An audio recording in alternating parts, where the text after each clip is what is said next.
Crash course in thriving from a therapist, 30 years practice, psychologist as well, coach as well. Take what you want, leave what you don't.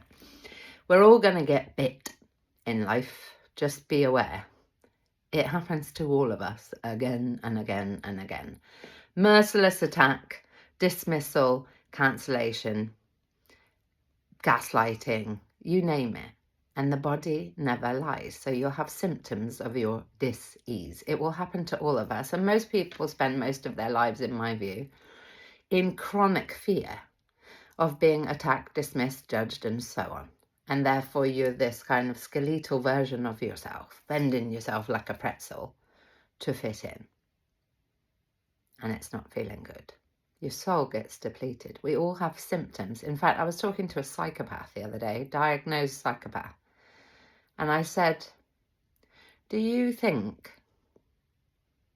that you look to attack others? He doesn't attack everyone.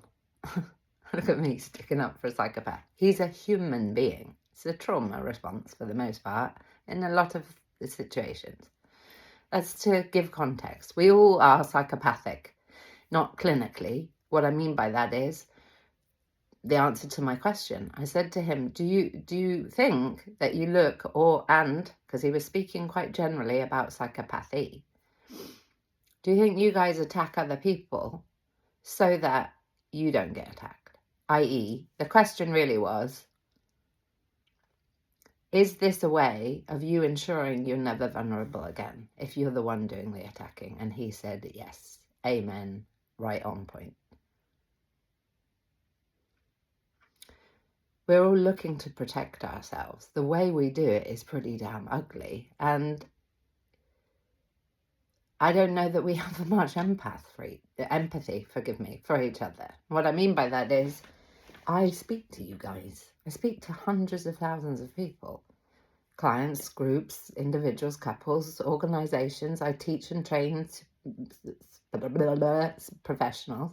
I have my own teachers and trainers and so on as well. For life, this is a lifestyle, not a job. Organisational culture, successful people, you name it. Homeless people, families. We're all in a lot of trouble over here.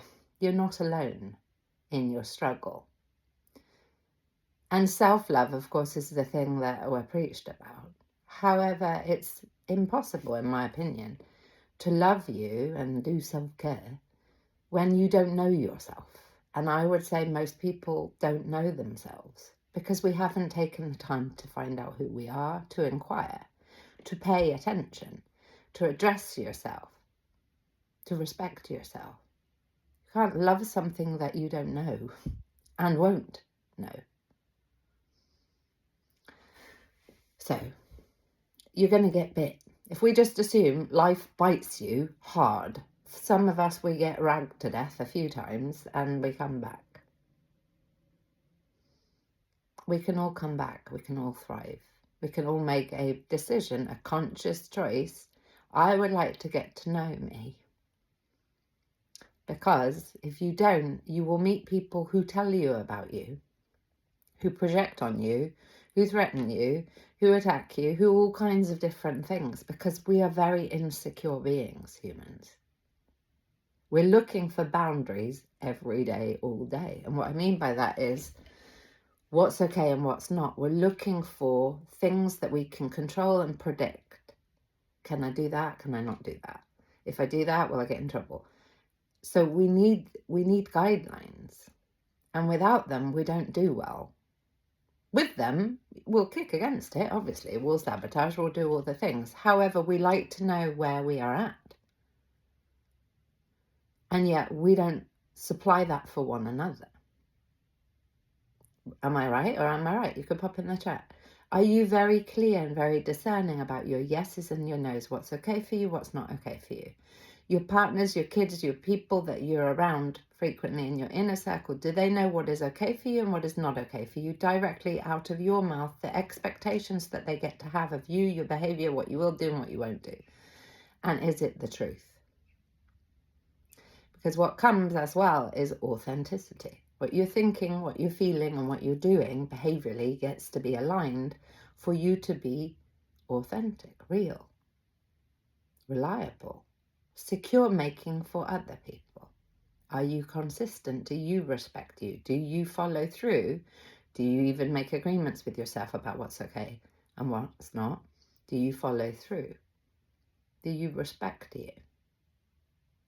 When we take a good look at what we are, and we need somebody else to help us do that, we're tribal, then you start to realise that you like a lot more than you think you do. Generally speaking, that's my experience, bar none, no exception. When people start looking at who they are and how they are, I think what the fantasy is, you fear you'll find out something that you're really bad. No. That's what prevents people, in my opinion, from looking at themselves, is your judgment and your fear prevents you because you think you'll find something terrible, and it's absolutely the opposite, and I promise you. I've been really bad with my behaviours, and I've worked with really bad behaviours. I work with all kinds of different people. Criminal behaviours, same thing. I remember a guy left the session, I did an assessment for court. I don't just work with criminals, I work with all, you name it, I work with it, because I like us. We get to thrive, all of us.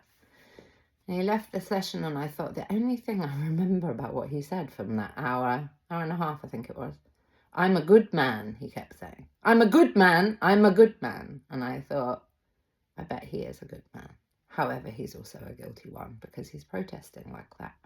The only thing that stuck with me is him trying to convince me he's good.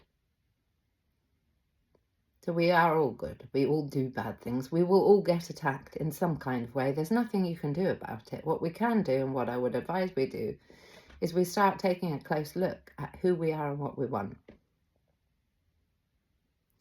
and how we would like to show up in the world.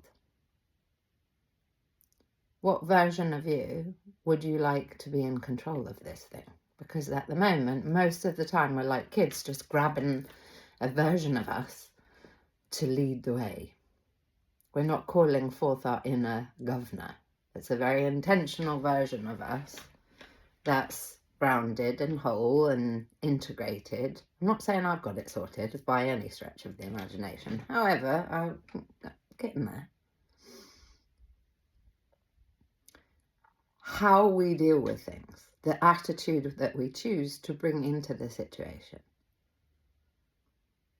that any of us can do when and if we decide. So if any of you have been avoiding being around a therapist or someone to support you to thrive, I'd say I get it. Me too, I've done the same. Equally, there are a lot of abusive therapists, which is why I would ask the magic questions. Do you have therapy? Do you have clinical supervision? And do you have mentors? And feel your way. See how you feel with the responses they give you. It's very difficult to love yourself or anyone if you don't know them. You're going to get bit. That's okay. It only hurts as much as you say it's going to hurt you. It's what we do with it that's important. Do you know what to do in order to lead yourself through your life in a way that feels good, that is inspiring, that is visionary, that you get to cause and create things because you say, and I can help if you'd like my help. Equally, Thrive, Boundaries Mastery is right at the top here in the bio. That was £300 nearly recently. Now it is pay what you feel you are worth.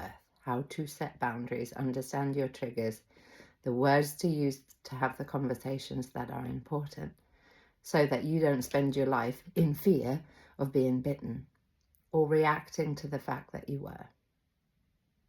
Sending love.